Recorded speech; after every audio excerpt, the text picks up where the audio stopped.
Thank you, and welcome Renee Williams of CycleSync. Okay, thank you for your time. Hi, my name is Renee Williams. I am the founder and CEO of CycleLife. Also, CycleSync, to not confuse you, CycleSync is where I started. That's for women of color, and particularly for African American women, where maternal birth rates were failing us and we're losing our babies. From that point, I moved forward and I've developed CycleLife. Excuse me. We're building a private women's health device because no woman should have to choose between getting support and protecting their most private personal data.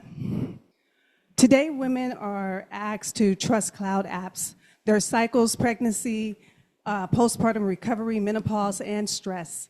But that means that most intimate parts of their lives are often stored, tracked, and exposed in ways that they never fully control.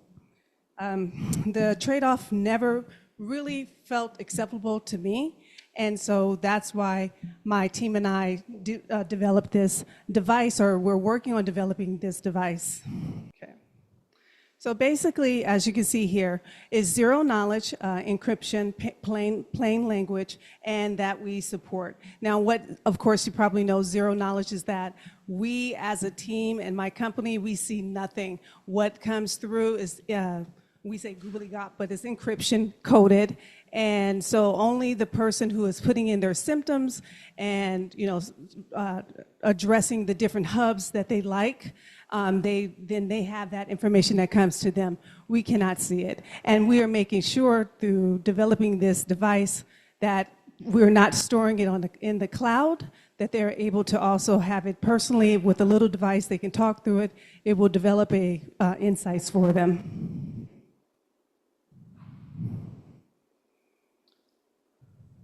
So again, as I was talking about, our flagship product is CycleSync, and it was built for women of color, which focus on maternity equity, fibroid tracking, and self-advocacy.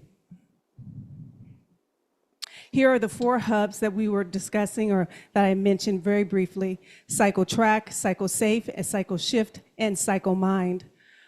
These are very private information, and just really quick, I'm sure everyone is know about Flow, the unicorn that has developed the period and fertility tracking app, and there were companies like companies like Flow and others that the data leaked, and Google and Meta had received a lot of the women's data, so that was not acceptable at all.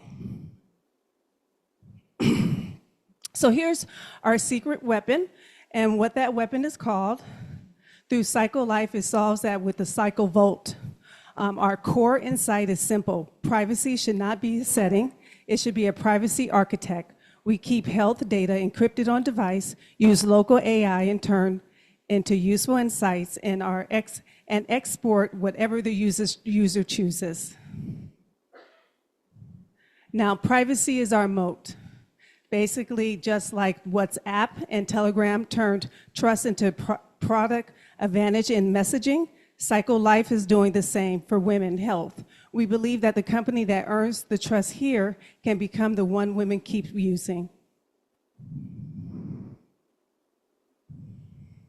Right here, and addressing in the femtech market, is a $50 billion market for women's health technology. We are known as a femtech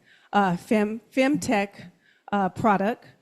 We also are doing EAPs, employee assistance, and we are filling the gap with trust. Again, that has to do with privacy of our data as women.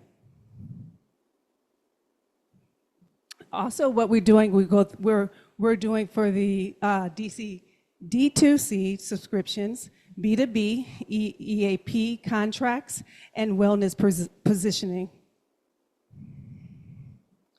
Right now, as you can see, we have 5,000 on the list for CycleSync. We have 3 major contracts,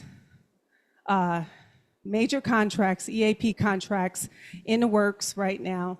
And also because 94% of our beta users say that they really do trust the app and what it is producing for themselves.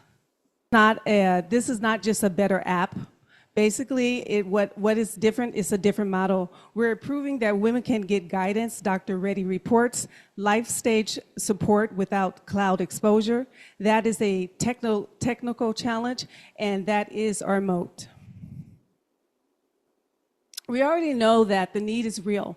Women are tired of fragmented tools that do not feel safe, and employers want benefits that can offer without exposing private information. With the on-device AI, it is finally possible to personalize support and without cloud risk.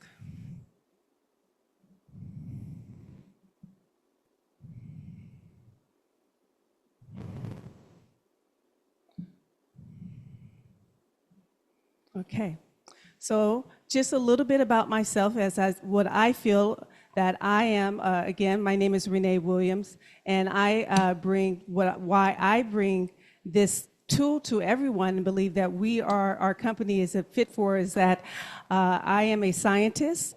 I bring 25 years of clinical research experience in oncology and women's health, and I joined Mohammed Sajid, who brings on-device AI, privacy, first systems, and commercialization experience.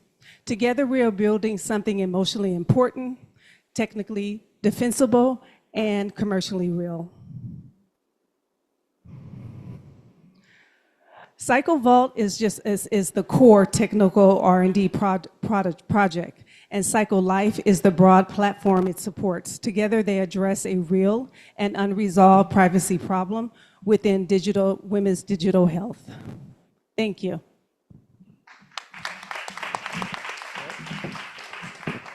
Questions? Okay. The app? Yeah. So my initial question is, I mean, on one of your slides, you say you're patent pending, but what exactly are you patenting? What process and what patent makes it unique? And because I'm not sure I understand how you patent, privacy or something along those lines. And then how do you prevent a competitor of just, working around that? So like if a big company like Flow comes in and they go, you know what, we have economies of scale, we're going to do the exact same thing, we're just going to develop an app, privacy protection, and then they can oust you. How do you protect against that? I like to be a little clearer. I hope that, so we have an app, but we also are developing the device. The device is what we have patent pending on, and that we have, and this is it's not in the cloud, so it's basically, it doesn't have to be uploaded into the cloud. You just walk around with your little device with the AI technology, talk into your symptoms, and then it would read that information, encrypted information, and it'd be able to produce a report for her and her AI insights on that. So it's a device. Oh, is it self-reported data then? It is self-reported data. Thank you for the clarification. Okay, so it's just a device. Any questions online? I have a question. So you mentioned you have users. Are those paid users or they are trial users? Currently, we have, for CycleSync, we have a list of 5,000. And they're not paying at this point. What we have done for the answer to the policies that are currently being generated in the government and what's the administration, we have made this free for CycleSync, which is women of color, and addressing with what Black women have been going through in terms of losing their babies, and also the high risk with preeclampsia and blood pressure that they are dying. And so we're trying to just not save only the babies, but we're saving a lot of Black women. And also it's addressed to, okay. Thank you. It's also addressed that 600 Black women that were just put a lawsuit in December 2025, and because what happened was in Virginia Hospital that they were waking up without their ovaries and other things of that nature. So we feel that it was very critical that we would look at some type of privacy and tracking tool that would help them be able to advocate for themselves when they go into the doctor. Thank you very much. Thank you. And if you've been here for the Entrepreneur Academy finals, the high school kids doing that. I think I have some kids very interested in talking to you because they were working on that same kind of idea, and that, of course, is sponsored by Ty.